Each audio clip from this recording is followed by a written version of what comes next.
Hello everyone, welcome to this new video dedicated to bigcoin.tech with its token BIG, derived from Bitcoin, a gamified miniature Bitcoin that takes place on the abstract chain, the quite recent abstract chain.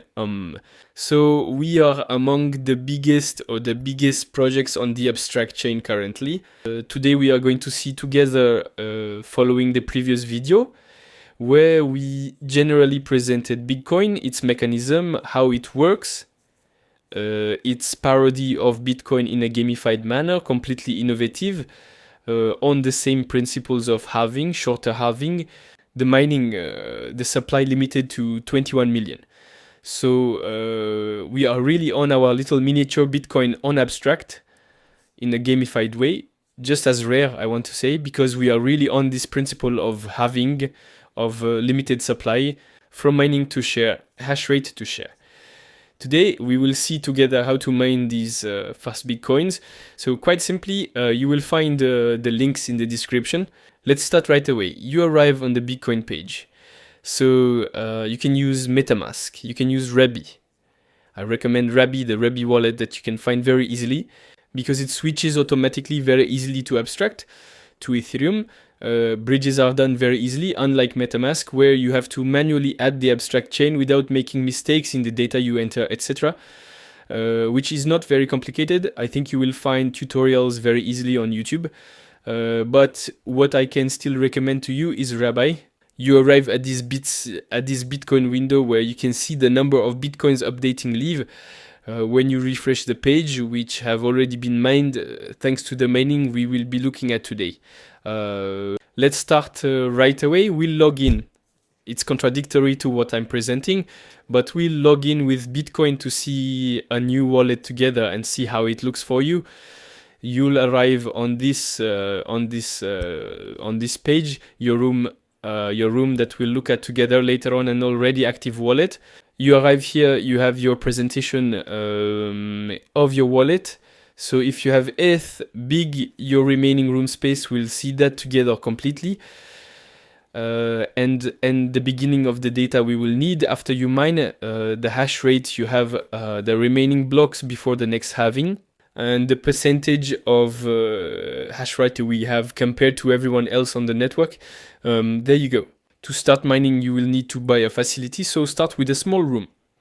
So the starting price is relatively low, 0.0075 ETH, to get the first room, which will give you space of 20 watts for a capacity of 20 watts for the miners we will have right after, and a space of 4 units.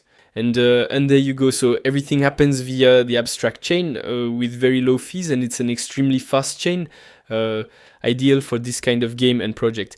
And we will see together right away how it unfolds in a room that is already mining. We find ourselves in a room that is already mining, a level 2 room. What we will see afterwards will be a little recap of the project right after. But as we have seen in other videos, in comments, other videos of people like it when we get straight to the point, just like with backpacking, we may have veered off topic and been slow, but getting to the essentials, we directly see all the mining together, and afterward we'll do a little project recap. So here's a room that's already mining. It's a room, a level 2 facility, so it's undergone a first upgrade. When you have the first facility, it is possible to upgrade. There is a cooldown of 24 hours, so you cannot every hour upgrade your room, and the price increases with each improvement. So for example, for this level 2 room, it required a cost of 70 big. For you saw that with this level 2 chamber, what do we have? With this level 2 chamber, we have 168 gigawatts as opposed to 20 for the first one, and 8 of space. There you go. And if we want to upgrade to level 3, it's clearly 375 big. That's it for that. How does this mining process work?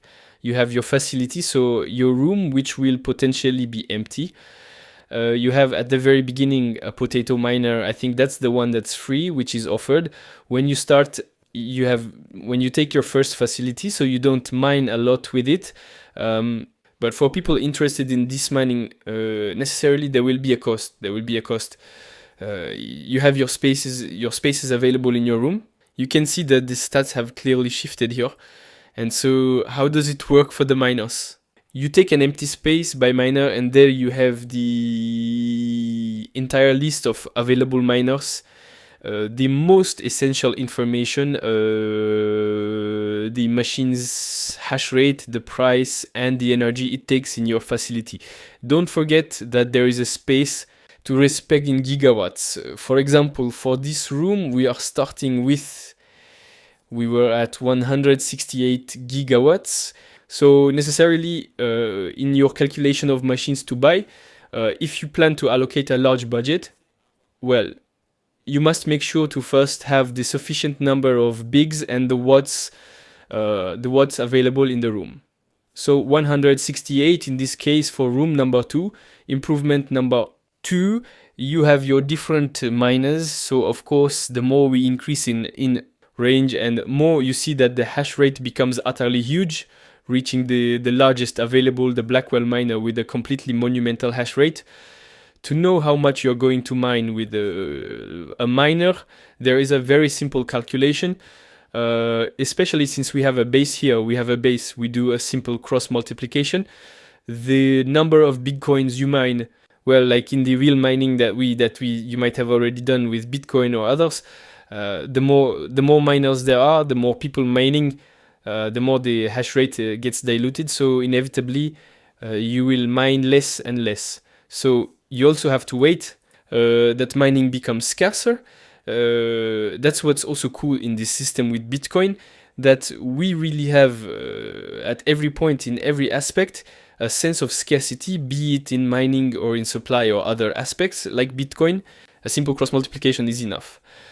So for example, we know currently that with this with this configuration, so with the 2 Raspberry Pros, a 2-star miner, and a gaming PC that we find in the list of miners, hop, you have the Raspberry Pros that cost 20 big units and consume 10 watts out of the 168 available, providing us with 1000 gigahertz of farming.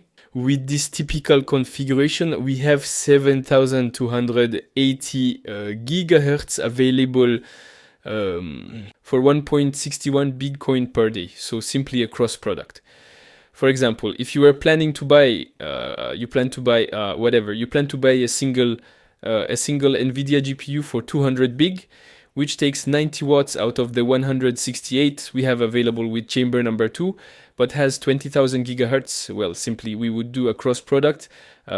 So on one hand, for 7,280 gigahertz, we mine 1.61 Bitcoin. So we will simply, with the single NVIDIA miner, 20,000 gigahertz, 20,000 times 1.61 divided by 7,280, and that will give you the number you mine for 20,000 gigahertz.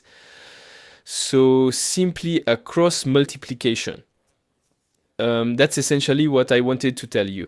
As I said, you should expect the number of bitcoins to decrease for farming, but if you're ready to invest and reinvest your earnings in increasingly efficient mining machines, you'll continue to mine a significant number of bitcoins, but that's generally how to benefit from mining on Bitcoin. What I also want to remind you of mainly is don't hesitate, here's a little tip, to use ChatGPT by giving it all available data. So you, as an example, since I tried taking a screenshot of all the miners, or at least those you won't be interested in paying for, you leave them aside, but you take screenshots of all the miners you think you can afford. You say, I have 168 gigawatts available for 8 slots. Give me the best setup, the most optimal configuration for my mining. Having tested it on another wallet, it's excellent, and ChatGPT is very effective for helping to optimize small strategies. Don't forget to use this tool, it's truly amazing. So that's it for mining. Feel free to ask any questions in the comments. I wanted to briefly go over the basics, the overall basics of the project.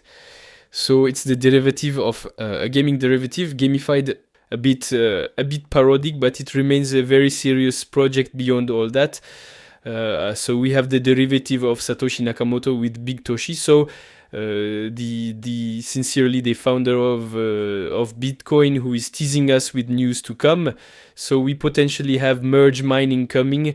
We potentially have some hence this merge mining, multi-mining, so very interesting. We will be able to sell the miners because it's not immediately possible to sell the miners, as we can see here.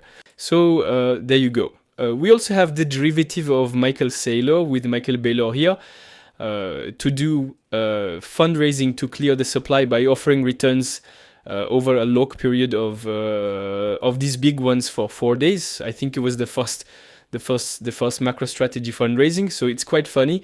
And there you have it, this derivative side of Bitcoin, so with the famous Bitcoin white paper, but which is here derived and adapted to peer-to-peer electronic Bitcoin Bcash system. So I find it quite fun as a setup and clearly innovative.